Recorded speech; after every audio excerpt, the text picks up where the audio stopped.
hello guys भैया अजामत कराए आसी बर्थडे इसी चुको था गाइस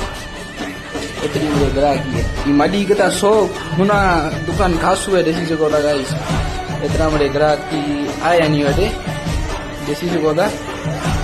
मैं नाड़े कनो ये अजामत आए चाहो यहाँ जो एक्सपीरियंस केरो रहो दुकान एक्सपीरियंस तो खासु है हम दवाड़े जो तदे वटनी अजामत बनाया तो एक्सपीरियंस 100% खासु है दुकान जो जाके मजा आई हो अजामत कराने नहीं हो रहा अजामत बनाने में मजा आती थी हम 18 डी वाली अजामत गाड़ी बनाया दादा गाइस ॾिसी सघो था अनी जी आईडी आऊं मेंशन करी दोसीं ने आके अजामत करानी है दादा अची सघो था नई फेस वॉश में अनी होते खासा पिया इएं ने डिस्काउंट ने आया मुंहिंजो ना कंदा आहिनि तव्हांखे डिस्काउंट ॾींदा 10 गुना ॾिसी सघो था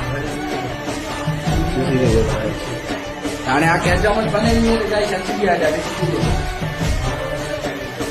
भाई मैंने के तैयार कर लिया वञे था अॻियां वधण में मैंने के तैयार करे लाइ वञे था